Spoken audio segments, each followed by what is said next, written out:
नमस्कार दोस्तों, एग्जाम मित्र में आपका स्वागत है। आशा करता हूँ आप सभी अच्छे होंगे। दोस्तों इस वीडियो में हम बात करेंगे एम्स के जो फाइनल रजिस्ट्रेशन की प्रोसेस है वो आपको किस तरीके से कंप्लीट करनी है। एम्स के एप्लीकेशन फॉर्म ऑलरेडी स्टार्ट हो चुके हैं।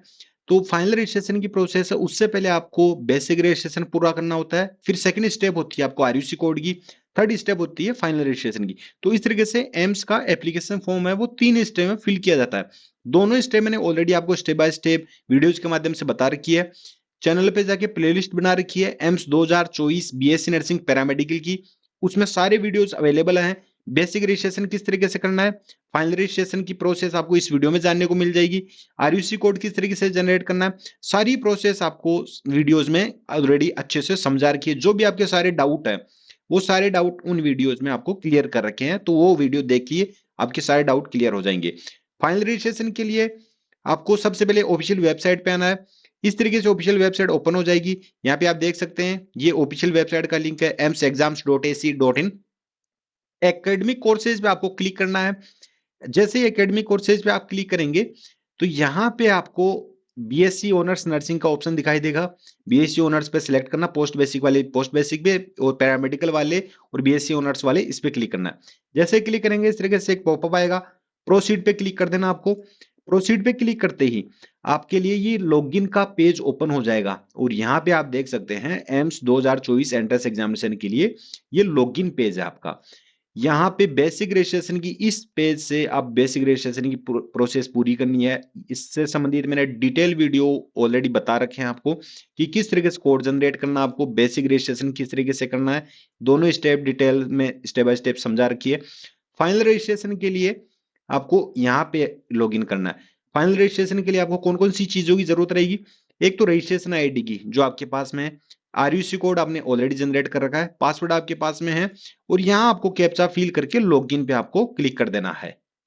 तो आप जैसे ही लॉगिन करेंगे तो इस तरीके से आपका डैशबोर्ड है वो ओपन हो जाएगा। आपकी फोटो वगैरह सारा सब कुछ आपका यहाँ शो हो जाएगा। यहाँ पे आपको देखने वाली चीज है, ये प्रोसेस आपको अच्छे से देखनी है। आपने अपनी जो 3 ये फर्स्ट सेकंड और थर्ड प्रोसेस है, ये वाली प्रोसेस आपने बेसिक रजिस्ट्रेशन के टाइम पे कंप्लीट कर लिया है। अपना रजिस्ट्रेशन, अपनी डिटेल्स फिल की थी, पर्सनल डिटेल्स। तो रजिस्ट्रेशन में आपकी ये सारी डिटेल्स आ गई। इमेजेस आपने अपलोड की, थंब इम्प्रेशन, फोटो और सिग्नेचर, ये आपकी येलो शो हो रही है। और आपने बेसिक रजिस्ट्रेशन में प्रिंट ले रखा तो येलो शो हो रही है। तो जो जो प्रोसेस आपकी कंप्लीट हो जाएगी वो येलो कलर में शो होगी आपकी इस तरीके से। और जो आपकी कंप्लीट नहीं हो रखी है वो रेड में होगी, इस तरीके से आपकी रेड में शो होगी। तो यहाँ पे आप देख सकते हैं तीनों प्रोसेस कंप्लीट हो रखी है। अब जो फाइनल रजिस्ट्रेशन में है वो प्रोसेस आपको 4 प्रोसेस यहाँ पे पूरी करनी है। चारों प्रोसेस में कौन कौन सी चीजें फिल करनी रहेगी। फर्स्ट में आपकी क्वालिफिकेशन, फिर आपको पेमेंट करना है, सिटी चॉइस करनी है कि आपका एग्जाम सेंटर है वो आपका कहाँ कहाँ पे रहेगा, फिर आपको फाइनल रजिस्ट्रेशन का प्रिंट आउट ले लेना है। तो इस तरीके से 4 प्रोसेस में आपकी कंप्लीट हो जाएगी। ये स्टेप बाय स्टेप आपको अच्छे से फील करनी है, अच्छे से समझ के गलत फील नहीं करनी है, क्योंकि एक बार सबमिट होने के बाद में एम्स के द्वारा एडिट का ऑप्शन आपको नहीं मिलेगा। आप जैसे ही थोड़ा सा स्क्रॉल डाउन करेंगे तो यहाँ पे आपको ये ड्यू स्टेप है। इन ड्यू स्टेप वाले सेक्शन में आपको यहाँ पे आपको सारा सब कुछ दिखाई दे देगा। इमेज आपने अपलोड कर रखी है, डन शो हो जाएगा। बेसिक रजिस्ट्रेशन में ये प्रोसेस ऑलरेडी कर रखी है, प्रिंट ले रखा है, ऑलरेडी डन है। क्वालिफिकेशन वाली प्रोसेस, पेमेंट वाली प्रोसेस, सिटी चॉइस की, ये प्रोसेस आपको जो फाइनल रजिस्ट्रेशन की प्रोसेस है उसमें आपको कंप्लीट करनी रहेगी। तो इसके लिए आपको प्रोसीड पे क्लिक करना रहेगा। अब आप जैसे ही प्रोसीड पे क्लिक करेंगे तो यहाँ पे आपको क्वालिफिकेशन, ये वाला जो सेक्शन है ये क्वालिफिकेशन का, तो ये वाला सेक्शन आपका यहाँ ओपन हो गया, क्वालिफिकेशन डिटेल्स। इसमें आपको फिल करना है। सबसे पहले अपनी कैटेगरी सिलेक्ट करनी है। यहाँ पे एससी कैंडिडेट है तो एससी सिलेक्ट करना है, एसटी वाले एसटी, ओबीसी वाले ओबीसी, जनरल वाले जनरल, ईडब्ल्यूएस वाले ईडब्ल्यूएस। अब यहाँ पे एक जो कंफ्यूजन है, एक डाउट रहता है कैंडिडेट्स के कि सर हम जो भी ये सिलेक्ट करेंगे कैटेगरी, क्या हमें डॉक्यूमेंट अपलोड करने रहेंगे। तो डॉक्यूमेंट आपको अभी अपलोड नहीं करने, केवल आपको यहाँ पे डिटेल देनी है। डॉक्यूमेंट की जरूरत पड़ेगी जब आपकी काउंसलिंग प्रोसेस होगी, उस टाइम पे आपको अपने डॉक्यूमेंट की आवश्यकता रहेगी। अभी आपको कोई भी डॉक्यूमेंट है वो आपको अपलोड करना नहीं रहेगा। तो यहाँ पे जैसे कि ओबीसी सिलेक्ट करनी है तो ओबीसी वाले कैंडिडेट ओबीसी सिलेक्ट कर सकते हैं, और बाकी जो जिस भी कैटेगरी से बिलोंग करते हैं वो। अब यहाँ क्वालिफाइंग एग्जाम्स हैं तो यहाँ पे आपको सिलेक्ट करना है। जैसे कि क्वालिफाइंग एग्जाम में अगर 10+2 पास आउट है, 12th आपको पास आउट फिल करना है। क्वालिफाइंग एग्जाम में अगर आपने पास कर रखा है तो वो सिलेक्ट करना है। एपियरिंग है, रिजल्ट का वेट कर रहे हैं, वो आपको सिलेक्ट करना। एपियरिंग वाले एपियरिंग आपको सिलेक्ट करना है, या पास्ट जैसे सिलेक्ट करेंगे तो इस तरीके से आपके और भी ऑप्शन है वो ओपन हो जाएंगे यहाँ पे आपके। तो इसमें आपको क्या क्या सिलेक्ट करना रहेगा, 10+2 के रोल नंबर फिल करने हैं। एग्जाम बोर्ड आपका कौन सा है, सीबीएसई बोर्ड वाले हैं तो सीबीएसई बोर्ड फिल करना है। हर एक स्टेट का आपको अलग अलग, जैसे कि आपने स्टेट बोर्ड से 10+2 पास आउट की है तो स्टेट बोर्ड का नाम, कंप्लीट नेम फिल करना है यहाँ पे। कोई सा भी स्टेट हो उसका पूरा नाम, स्टेट नेम, यहाँ पे स्टेट का नाम फिल करना है। जैसे कि यहाँ पे आप कौन से स्टेट से बिलोंग करते हो, आसाम, बिहार, चंडीगढ़, छत्तीसगढ़, कोई सा भी जो भी स्टेट हो वो आपको यहाँ पे सिलेक्ट कर लेना है। फिर आपको सब्जेक्ट, सब्जेक्ट में ये एक ही ऑप्शन मिलेगा, physics, chemistry, English, biology, BSc nursing वालों के लिए। फिर पासिंग ईयर, अब यहाँ पे पासिंग ईयर में आपको सिलेक्ट करना है कि आपने कौन से ईयर में आपने पास किया था, अपने 10+2 पास आउट आपने कौन से ईयर में कर रखा है। तो वो मंथ यहाँ पे से चूज कर लेना है, कौन से ईयर में पास आउट किया है और कौन सी डेट को किया है वो आप यहाँ पे सिलेक्ट कर सकते हैं। अब नेक्स्ट है आपका यहाँ थोड़ा सा स्क्रॉल डाउन करेंगे तो इस तरीके से आपके जो नेक्स्ट है स्कोरिंग स्कीम का वो आपका ओपन हो जाएगा। यहाँ पे परसेंटेज वाले परसेंटेज सिलेक्ट करेंगे, सीजीपी में अगर आपका रिजल्ट है तो वो सीजीपी सिलेक्ट करना है। यहाँ पे परसेंटेज वाले स्टूडेंट हैं तो परसेंटेज में सिलेक्ट करेंगे। अब सबसे इंपॉर्टेंट चीज है वो ध्यान में रखनी है आपको कि कितने मार्क्स आपके आ रखे हैं, कितने में से आए हैं, तो वो यहाँ पे चूज करना है और कितने आए हैं वो। अब इसमें पूरे मार्क्स आपको सेलेक्ट नहीं करने, जैसे कि आपको 10+2 में आपके 5 सब्जेक्ट 6 सब्जेक्ट आपकी जो भी हैं वो पूरे के पूरे मार्क्स नहीं फिल करने। ये सबसे इंपॉर्टेंट, बाद में फिर दिक्कत होगी। इंग्लिश, केमिस्ट्री, फिजिक्स, बायोलॉजी, केवल 4 सब्जेक्ट के ही, इन चारों सब्जेक्ट में टोटल मार्क्स कितने आए फिल कर देना यहाँ पे। इन चारों सब्जेक्ट के मैक्सिमम मार्क्स कितने हैं, फॉर एग्जांपल जैसे कि इंग्लिश 100 मार्क्स का था, केमिस्ट्री का भी 100 मार्क्स का है, फिजिक्स 100 मार्क्स का, बायोलॉजी 100 मार्क्स का, चारों सब्जेक्ट 400 मार्क्स के हो गए। 400 यहाँ पे फिल कर देना है। अब मैंने एग्जाम्पल के तौर पे बताए, बाकी आपके 150 के भी होंगे जो भी सब्जेक्ट है, तो वो टोटल मैक्सिमम कितने मार्क्स के हैं। अब इन चारों में को आपको कितने मार्क्स मिले, इन चारों को मिला के वो यहाँ फिल कर देने हैं। आपके परसेंटेज ऑटोमेटिकली आपका यहाँ पे आ जाएगा। तो ये चीज आपको ध्यान रखनी है, केवल 4 के ही फिल करने हैं, पूरे मार्क्स नहीं फिल करने। मैं अच्छे से बता रहा हूँ, फिर बाद में दिक्कत होगी और फिर आप बोलोगे कि सर ये दिक्कत हो गई, अब हम क्या करें, बाद में कोई सॉल्यूशन नहीं मिलेगा। तो ये सिनारियो तो हो गया आपका पास्ट का। अब मान लीजिए कि अपियरिंग है, आप रिजल्ट का वेट कर रहे हैं, आप इस ऑप्शन को सिलेक्ट करेंगे तो फिर आपको यहाँ पे कौन कौन से ऑप्शन फिल करने हैं, 12th के रोल नंबर फिल करने हैं आपको यहाँ पे 12th के रोल नंबर फिल कर देना है। बोर्ड आपका वही, कौन से बोर्ड से किया आपने, स्टेट अपना सिलेक्ट कर लेना है, सेम सब्जेक्ट आपके वही रहेंगे। और यहाँ पे पासिंग ईयर एक्सपेक्टेड फील करना है। एक्सपेक्टेड का मतलब है कि आपको क्या लग रहा है कौन से महीने में आ सकता है आपका जो रिजल्ट है वो। जून का महीना वो 2024, और कोई सी भी डेट सेलेक्ट कर लीजिए, 1 जून या 15 जून या कोई सी भी डेट सेलेक्ट, एक्सपेक्टेड है, एग्जैक्ट नहीं है, क्योंकि आप एपियर्ड हैं, रिजल्ट का वेट कर रहे हैं, तो आप यहाँ पे एक्सपेक्टेड कोई भी सिलेक्ट कर सकते हैं। ऐसे घबराने वाली चीज नहीं कि सर इस तारीख को नहीं आएगा तो क्या गलत हो जाएगा, ऐसा कुछ भी नहीं है, एक्सपेक्टेड है। आप ये सिलेक्ट करके और फिर बाद में आप सेव एंड प्रोसीड पे आपको क्लिक कर देना है, ये डिटेल्स फिल करके। ये अपियरिंग वालों के लिए। अब ये सोचेंगे कि सर ये इतना सा ही आ रहा, हमारा तो बहुत ज्यादा ऑप्शन आ रहा है, क्योंकि मैंने यहाँ पे जो ऑप्शन है वो अपियरिंग सेलेक्ट किया है। अगर पास सेलेक्ट करूंगा तो ऑप्शन वो बाकी बढ़ जाएंगे यहाँ पे, तो ये चीज आपको कंफ्यूज नहीं होनी है। अब जैसे ही सेव एंड प्रोसीड पे क्लिक करेंगे इस तरीके से एक मैसेज आएगा, fourth step of registration has been completed. तो जो भी स्टेप आप कंप्लीट करते रहेंगे ऐसे ऐसे आपका ओपन होता रहेगा। फिर आपको यहाँ पे ओके पे क्लिक कर देना है। जैसे ही ओके पे क्लिक करेंगे तो यहाँ पे आपका जो पेमेंट ऑप्शन है वो ओपन हो जाएगा। पेमेंट ऑप्शन में आपको यहाँ पे आपका नाम शो हो जाएगा, यहाँ पे यहाँ आपकी कैंडिडेट आईडी, रजिस्ट्रेशन आईडी, कितना आपको अमाउंट पे करना है। फीस मैंने आपको पहले बता रखी है, जनरल, ईडब्ल्यूएस, ओबीसी कैटेगरी के लिए 2,000 रुपये पे करना है application form fee, SC ST candidate को 1,600 रुपये, और फिजिकल हैंडीकैप को कोई भी पैसा पे नहीं करना। और यहाँ पे प्रोसीड टू पेमेंट का ऑप्शन रहेगा। अब यहाँ पे आपको क्लिक करना है, इस SBI वाला ये जो दिखाई दे रहा है इस पे आपको क्लिक करना, पेमेंट ऑप्शन प्रोसीड करने के लिए। अब यहाँ पे एक चीज आपको समझना है, गूगल पे, फोन पे, यूपीआई पेमेंट ऑप्शन है वो आपको नहीं मिलेगा। यहाँ पे जैसे ही क्लिक करेंगे पेमेंट ऑप्शन आपको, अब एक चीज और आपको समझना है कि जैसे ही आप पेमेंट कंफर्म कर देंगे, थोड़ा वक्त लग सकता है क्योंकि एम्स का सर्वर हमेशा डाउन रहता है पेमेंट ऑप्शन के नजरिए से देखा जाए। चाहे आप रिक्रूटमेंट का अगर कोई भी फॉर्म फिल करते हो तो उसमें भी थोड़ा वक्त लगता है कंफर्म होने के लिए। तो जैसे ही पेमेंट आप पे करें, तो पैनिक नहीं होना है कि मैंने पे कर दिया लेकिन मेरा पेमेंट कंफर्म नहीं हुआ, स्टेटस यहाँ पे शो नहीं हो रहा। आपने तो बताया था सर कि यहाँ पे येलो हो जाना चाहिए, मैंने पैसा पे कर दिया, मेरा कट गया, अब मैं क्या करूँ? पैनिक नहीं होना है, थोड़ा सा समय जरूर लगता है। हो सकता है कि 1 घंटे में हो जाए, हो सकता है 5 घंटे में, या 24 घंटे भी ले सकते हैं, 48 घंटे, 1 से 2 दिन मैक्सिमम होता है, लेकिन 1-2 घंटे में आपका हो जाता है। अधिकतम समय 1 से 2 दिन का होता है। तो यहाँ पे आप जैसे ही पेमेंट कंफर्म करेंगे तो सबसे पहले ये चीज समझनी है कि पैनिक नहीं होना। पेमेंट प्रोसेस कंप्लीट होने में एम्स का कोई भी फॉर्म फिल करे, आपकी किस्मत अच्छी है तो आपका पेमेंट जो है कंफर्मेशन वो आपका जल्दी हो सकता है। अगर सर्वर लोड ज्यादा है, सर्वर पे इश्यू है, तो थोड़ा वक्त भी लग सकता है। ये चीज मैंने आपको पहले ही बता दी है।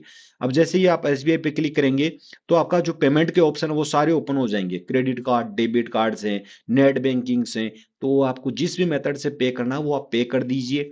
वहां पे आपको गूगल पे, फोन पे या वो ऑप्शन आपको वहां पे नहीं दिए गए। तो जैसे ही पेमेंट ऑप्शन आप पेमेंट कंफर्म करेंगे, अपना पेमेंट पे करेंगे, तो आपकी प्रोसेस है वो आपकी मेक पेमेंट वाली आपकी स्टेटस यहाँ पे येलो हो जाएगा।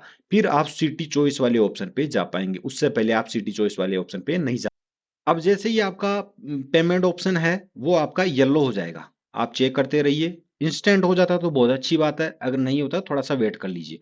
जैसे ही कंप्लीट होगा तो फिर आपका city choice save and proceed पे क्लिक करेंगे, मेक पेमेंट पे जाके सेव एंड प्रोसीड पे क्लिक करते ही सिटी चॉइस वाला आपका जो ऑप्शन है वो ओपन हो जाएगा। अब यहाँ पे सिटी में आपको देखो 4 ऑप्शन मिलने, 4 चीजें दी गई है। फर्स्ट, सेकंड, थर्ड और फोर्थ, यहाँ पे फोर्थ 4 ऑप्शन दिए गए। अब इन चारों ऑप्शन में से आपको सेलेक्ट करना है, चारों ऑप्शन में से। अब क्या क्या सेलेक्ट करना है? फर्स्ट यहाँ पे स्टेट दिया गया है, स्टेट सेलेक्ट कर लीजिए, कौन से स्टेट में आपको एग्जाम देना है, फिर उस स्टेट की सिटी यहाँ पे आ जाएगी आपकी, वो सिलेक्ट करनी है। अब जैसे कि राजस्थान स्टेट है, अब उसमें पैरामेडिकल के लिए कम आपके एग्जाम सेंटर दिए गए हैं, लेकिन ये अच्छी बात है कि पैरामेडिकल के लिए इस बार इंक्रीज कर दिए गए हैं एग्जामिनेशन सेंटर। अगर पिछले सालों की बात की जाए तो केवल दिल्ली एनसीआर में ही, दिल्ली में ही आपका एग्जाम सेंटर होता था। ऑल ओवर इंडिया से कैंडिडेट दिल्ली में ही एग्जाम देने आते थे पैरामेडिकल वाले। अब ईयर बाई ईयर इस नंबर ऑफ कैंडिडेट बढ़ते जा रहे हैं तो एग्जाम सेंटर भी आपके बढ़ाए गए हैं। बीएससी नर्सिंग के लिए भी इस बार बहुत ज्यादा एग्जाम सेंटर रखे गए हैं। तो आपको यहाँ पे स्टेट सेलेक्ट करके अपनी सिटी चूज कर लेनी है। अगर आपके स्टेट शो नहीं हो रहा तो आप नियर बाई स्टेट और नियर बाई सिटी चूज कर लीजिए। तो यहाँ पे 3 ऑप्शन आप 3 बार सेलेक्ट कर सकते हैं। जैसे कि आप एक स्टेट है आपका राजस्थान, तो राजस्थान की जयपुर सिटी एक बार सेलेक्ट कर लीजिए। फिर यहाँ पे राजस्थान फिर सेलेक्ट करके जोधपुर सिटी, अगर एग्जाम सेंटर आ रहा है तो जोधपुर सिटी सेलेक्ट कर लीजिए। फिर आपके नियर बाई कोई भी स्टेट हो तो वो सेलेक्ट करके यहाँ पे दूसरी सिटी सेलेक्ट कर लीजिए। फोर्थ ऑप्शन में एन, ये एम्स पे डिपेंड करेगा। अगर ये मान के चलिए कि ये तीनों आपने सेलेक्ट की है और ये आपकी फुल फिल हो गई, यहाँ पे एग्जाम सेंटर आपके फुल फिल हो गए, तो एम्स पे डिपेंड करेगा कि वो आपको कोई सा भी एग्जाम सेंटर दे सकता है, लेकिन ऐसा होता नहीं है। 99% चांस है कि आपकी ये तीनों ऑप्शन में से ही आपको एग्जाम सेंटर है वो मिल जाएगा। तो सेव एंड प्रोसीड पे क्लिक करना है। ये फिल करने के बाद में फिर प्रिंट फाइनल आपको रजिस्ट्रेशन फॉर्म लिख के आपको कंप्लीट कर देना है। येलो हो जाएगी सारी प्रोसेस और इस तरीके से आपका जो फाइनल रजिस्ट्रेशन की प्रोसेस वो कंप्लीट हो जाएगी। अगर आपको फॉर्म फिल करने में कोई भी इश्यू आ रहा है तो आप मुझे इंस्टाग्राम पे मैसेज करके वहां से भी जानकारी ले सकते हैं। इंस्टाग्राम का लिंक और टेलीग्राम चैनल का लिंक आपको डिस्क्रिप्शन बॉक्स में दिया गया है, वो आप जरूर ज्वाइन कर लीजिए। समय समय पर वहां पे भी अपडेट आपको मिलती रहेगी। अब नेक्स्ट आता है कि सर हम प्रिपरेशन किस तरीके से करें। प्रिपरेशन के लिए दोस्तों सबसे पहले आपके लिए जरूरी है कि आपको पेपर पैटर्न एक बार अच्छे से समझना होगा कि किस तरह के क्वेश्चंस आपसे पूछे जाते हैं, क्या प्रोसीजर है, कितने मार्क्स के हैं, सिलेबस वगैरह मैंने डिटेल में सारी चीजें अच्छे से समझा रखी हैं, आप वो देख लीजिए एक बार, तो आपको एक आइडिया हो जाएगा इतने क्वेश्चन पूछे जाएंगे, इस सब्जेक्ट के इतने आएंगे, इसके इतने आते हैं, और प्रीवियस ईयर किस तरह के क्वेश्चन पूछे गए उसका भी आपको एक आइडिया हो जाएगा। अब प्रीवियस ईयर क्वेश्चन पेपर कहाँ से मिलेंगे, क्वेश्चंस कहाँ से मिलेंगे, तो डिस्क्रिप्शन बॉक्स में मैंने सभी के लिंक आपको प्रोवाइड करवा रखे हैं। जैसे कि आप देखेंगे पेपर आपका दोनों लैंग्वेज में होता है, हिंदी और इंग्लिश में। तो एम्स नर्सिंग के कैंडिडेट के लिए इंग्लिश में जो प्रिपरेशन कर रहे हैं तो उनके लिए हर एक सब्जेक्ट के आपके रसायन विज्ञान, भौतिक विज्ञान, जीव विज्ञान सभी के लिंक सेपरेट दे रखे हैं। एम्स नर्सिंग के ही हिंदी मीडियम के कैंडिडेट हैं उनके लिए भी रसायन विज्ञान, सभी के लिंक अलग अलग। अब एम्स पैरामेडिकल वाले बोलेंगे कि सर हमारे पास हमें भी प्रोवाइड करवा दो, तो इनके लिए भी इंग्लिश मीडियम कैंडिडेट है, सभी के लिए यहाँ पे लिंक प्रोवाइड करवा रखे हैं। एम्स पैरामेडिकल के ही हिंदी मीडियम की प्रिपरेशन करने वाले, हिंदी मीडियम के हैं जो कैंडिडेट, उनके लिए यहाँ पे लिंक प्रोवाइड करवा रखे, हर एक सब्जेक्ट के डिफरेंट डिफरेंट लिंक। तो यहां से तो आप अपने प्रीवियस ईयर क्वेश्चन अवेल कर सकते हैं। अब नेक्स्ट आती है कि सर बाकी की जो हम प्रिपरेशन है एनसीईआरटी बेस्ड जो सिलेबस पूछा जाएगा, तो उसके लिए क्या करें। उसके लिए भी दोस्तों यहाँ पे आप देख सकते हैं, ये ऑब्जेक्टिव बुक सबसे मोस्ट इंपोर्टेंट रामबाण है ये आपके लिए, इंग्लिश मीडियम कैंडिडेट के लिए ये वाली, हिंदी मीडियम कैंडिडेट के लिए ये वाली। अगर आप इसको भी अच्छे से फॉलो कर लेंगे तो डेफिनेटली आप अपने लिए एम्स बीएससी नर्सिंग के हो या पैरामेडिकल की प्रिपरेशन कर रहे हो, आप डेफिनेटली अपने लिए एक सीट है वो कंफर्म कर लेंगे, क्योंकि सारे का सारा सिलेबस इसमें कवर किया गया, इजी मीडियम डिफिकल्ट तीनों लेवल के क्वेश्चन इसमें कंपाइल किए गए। बाकी आपके मॉक टेस्ट पेपर हैं, ये भी आप अवेल कर सकते हो, जो भी आपकी इच्छा हो वो आप अवेल कर सकते हो, लेकिन ये सबसे मोस्ट इंपॉर्टेंट है, आप इसे जरूर अवेल कीजिए। अब इसको किस तरीके से अवेल कर सकते हैं, चाहे प्रीवियस ईयर क्वेश्चन पेपर हो या आपकी ऑब्जेक्टिव बुक हो, theory based mock test paper, सभी की प्रोसेस बिल्कुल सेम है।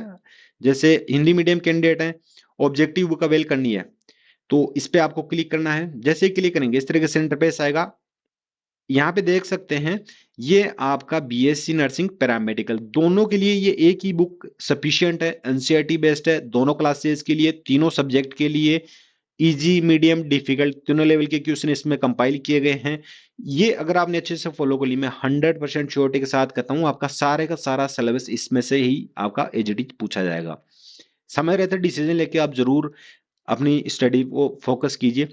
अब इसमें सिलेबस आपका यहाँ पे देख सकते हैं, बायोलॉजी का 11th और 12th दोनों का आपका सिलेबस पूरा चैप्टर वाइज कवर किया गया है, केमिस्ट्री के लिए यहाँ पे पूरा कवर किया गया है, फिजिक्स के लिए दोनों क्लासेज का पूरा कवर किया गया है। इसमें आपका एक भी क्वेश्चन इससे बाहर नहीं पूछा जाएगा। ये हिंदी मीडियम के लिए, इंग्लिश मीडियम के लिए भी मैंने आपको लिंक प्रोवाइड करवा रखा है। अवेल किस तरीके से कर सकते हैं, बाय नाउ पे आपको क्लिक करना है। जैसे ही बाय नाउ पे क्लिक करेंगे इस तरीके से इंटरफेस आएगा, इसमें अपनी डिटेल फिल करनी है, फर्स्ट नेम, अपना लास्ट नेम, अपनी एक्टिव ईमेल आईडी आपकी बिल्कुल एक्टिव होनी चाहिए, फिर कॉन्टेक्ट डिटेल फिल करनी है, रिव्यू एंड पे आपको क्लिक कर देना है। जैसे ही रिव्यू एंड पे आप क्लिक करेंगे इस तरीके से इंटरफेस आ जाएगा, यहाँ पर आपको रिव्यू करने के लिए। तो यहाँ आपकी जो ई बुक है वो आपको दिखाई दे रही है, यहाँ पे क्वांटिटी एक आपने सेलेक्ट कर रखी है, एक ही सिलेक्ट करनी है, दो करनी है दो कर सकते हैं, लेकिन एक ही आप सेलेक्ट करनी है। मेक पेमेंट पे आपको क्लिक करना है। जैसे ही मेक पेमेंट पे आप क्लिक करेंगे यहाँ पे, तो आपके जो सारे पेमेंट ऑप्शन है वो आपको यहाँ पे शो हो जाएंगे। जैसे कि फोन नंबर है, आपको डिटेल अपनी सारी की सारी वैलिड फिल करनी है। तो आप जैसे ही क्लिक करेंगे तो आपको यहाँ पे आपके जो सारा जो पेमेंट ऑप्शन है वो ओपन हो जाएगा। यहाँ पे आप देख सकते हैं, आप भीम यूपीआई से, फोन पे से, गूगल पे, पेटीएम ये सेलेक्ट करेंगे तो आपको सारे के सारे जो आपके पेमेंट ऑप्शन है वो ओपन हो जाएंगे। जैसे यूपीआई मेथड से आप पे कर सकते हैं। आप यूपीआई मेथड से पे ना करके आप अगर दूसरे मेथड से पे करना चाहते हैं तो आप वो भी चूज कर सकते हैं। जैसे कि क्रेडिट कार्ड से पे करना चाहते हैं तो इस पे क्लिक कर सकते हैं, डेबिट कार्ड वाले डेबिट कार्ड पे, नेट बैंकिंग से या वॉलेट से, आपके जो भी इच्छा हो उससे आप जैसे ही पेमेंट कंफर्म करेंगे आपको आपकी ई बुक डाउनलोड करने का ऑप्शन प्राप्त हो जाएगा। और अगर वहां से नहीं कर पाते तो जो ईमेल आईडी आपने फिल की थी उस ईमेल आईडी पे भी आपको एक मेल जाता है, वहां से भी आप अपनी ई बुक को या अपने क्वेश्चन पेपर को, जो प्रीवियस ईयर क्वेश्चन पेपर है, थ्योरी बेस्ड ई बुक, जीके की जो भी आपको अवेल करना हो वो वहां से भी आप अवेल कर सकते हैं। फिलहाल के लिए इतना ही था दोस्तों, और कोई भी डाउट हो, कोई भी इशू मुझे कमेंट बॉक्स में पूछ सकते हैं। इंस्टाग्राम फॉलो करके वहां से भी जानकारी ले सकते हैं। इंस्टाग्राम का लिंक आपको डिस्क्रिप्शन बॉक्स में दिया गया, या टेलीग्राम चैनल भी आप जरूर ज्वाइन कर लीजिए, वहां पे भी आपको समय समय पर अपडेट मिलती रहेगी। मिलते हैं नेक्स्ट वीडियो में। धन्यवाद। जय हिंद, जय भारत।